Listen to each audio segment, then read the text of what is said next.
Hello, and welcome to another episode of the Missing Link in Your Healing podcast. It's wonderful to have you here. This is going to be a short one. Today, I'm going to speak about how stress makes you sick. It essentially, I'm going to explain to you how the stress response actually manifests in your physical body. Now, I'm going to be using a couple of technical terms. That's not really important. You don't have to remember any of those things. What you want to remember is the overall big picture. I also have a little infographic that I've got on my screen here. If you are listening to this on Spotify or on Apple Podcasts, you probably can't see it. But if you are watching on the YouTube channel, you will be able to see the little infographic, and we will put it in the show notes also. So it just allows you to follow on a little bit more easily, I think. So let's get going. So what ends up happening in our physiology when we're stressed? Well, first of all, we perceive through our senses. So information comes in through our senses, and that information is then interpreted by our brain. And it goes to a part of our brain called the amygdala. And the amygdala is the part of your brain that perceives danger. It processes if there is danger or distress. And if there is danger, what happens is your amygdala sends a signal to your command center of your brain called your hypothalamus. And the command center then prepares the body for the fight or flight response. And it does this via your autonomic nervous system. So your autonomic nervous system is that part of your nervous system that controls all the automatic functions of your body. And it consists of two arms. It consists of your sympathetic nervous system, which when highly activated triggers the fight or flight response, and your parasympathetic nervous system, which essentially, when it's activated, it triggers your rest and digest and reproduce response. So your sympathetic nervous system is like the accelerator, and your parasympathetic nervous system is like the brake. Imagine it was a car, right? So the hypothalamus, via your sympathetic nervous system, it basically activates your sympathetic nervous system. So it allows you to put your foot on the gas. And what that does is it gives you a burst of energy, which allows you to respond to the perceived dangers. At the same time, your hypothalamus also, through your sympathetic nervous system, activates your adrenal glands. And your adrenal glands produce epinephrine or adrenaline. And when you have an increase in adrenaline, what happens is you have an increase in your heart rate, you have an increase in blood supply to your muscles, your heart, and your brain, so that you can actually act. So you can be strong, you can run, you can fight, you can think clearly. It increases your pulse rate and your blood pressure. It increases your respiratory rate. It increases the size of your small airways. It makes sure that your small airways are open wide so that you can get maximal oxygen to your brain, so that you can have maximal alertness and heightened sensitivity of your senses. You can hear and see and smell and taste better. This increase in adrenaline also creates an increase in your blood sugar increases because of the adrenaline. It allows the fats and glycogen to be broken down into glucose. And once the adrenaline surge subsides, so the adrenaline comes out in a surge and then it eventually starts subsiding, your hypothalamus activates something called your HPA axis. Now, your HPA axis is your hypothalamic pituitary axis. All right. Your pituitary is a gland in your head.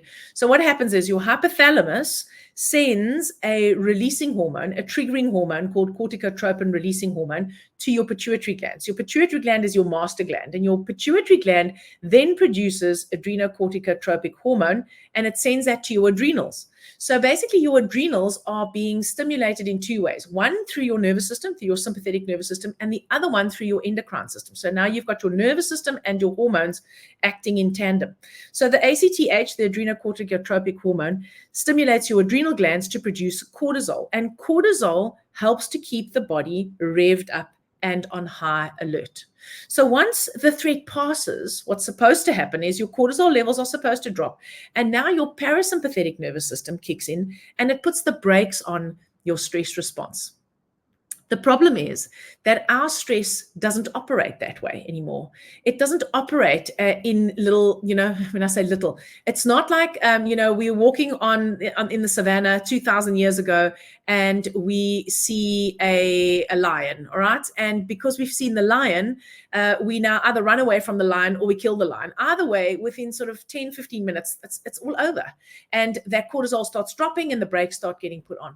When you're worried about paying your bills, when you're worried about the state of your relationships, when you're worried about the state of the world, when you're worried about the future of your children, when you're anxious about having to go to work the next day and deal with your colleagues and your boss, when you get stressed and freaked out in traffic I don't know, our stresses are, what's the word? They're like legion. They're everywhere. And so what ends up happening is if we do not manage the stress effectively, it's like having a motor car that you never switch off.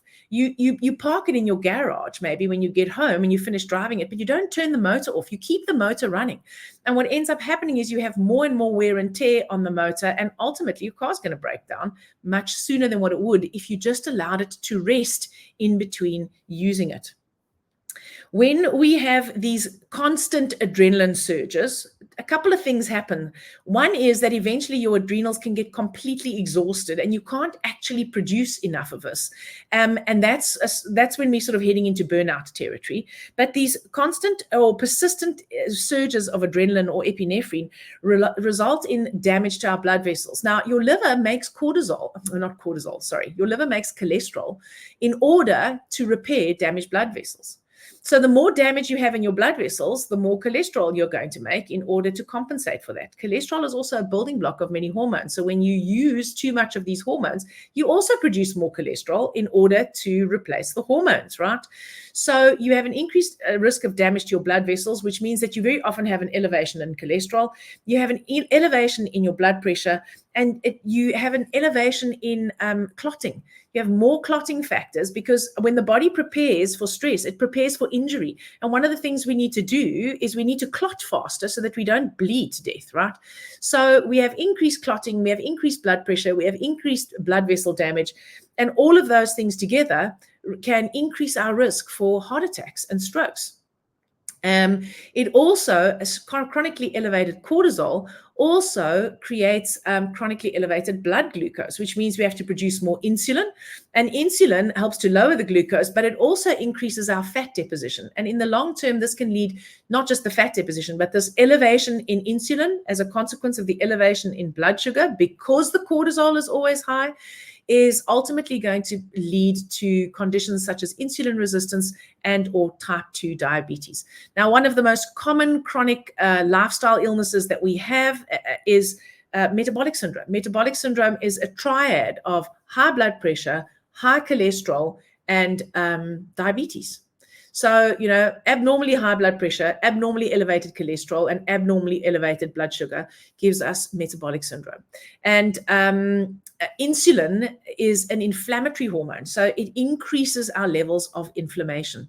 Also, increased cortisol in the long term depresses our immune system. So now we start having problems with a depressed immune system. So we become more susceptible to infections, or things start going wrong in the immune system because it's essentially overtaxed, and that increases our risk of things like autoimmune conditions and even cancers. So when we have chronic stress, which is what most of us have, and this is just the known stresses, we spoke about all those hidden stresses, right? Antoinette did an episode on the hidden stresses and what those are. When we're not even conscious of those, we essentially are on high alert constantly, which affects our sleep, it affects our energy, it affects the quality of our relationships, and it literally affects our entire lives.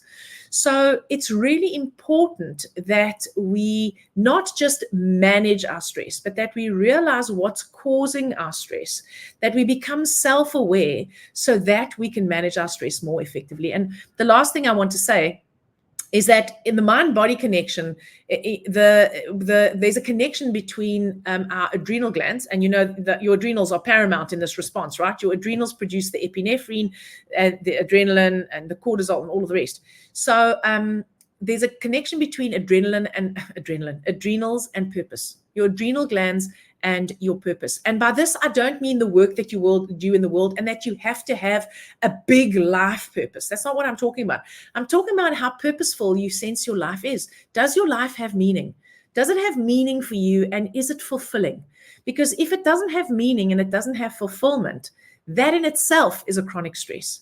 The more meaning and fulfillment we have in life, not always happy, never sad, not always joyful, never unhappy. No.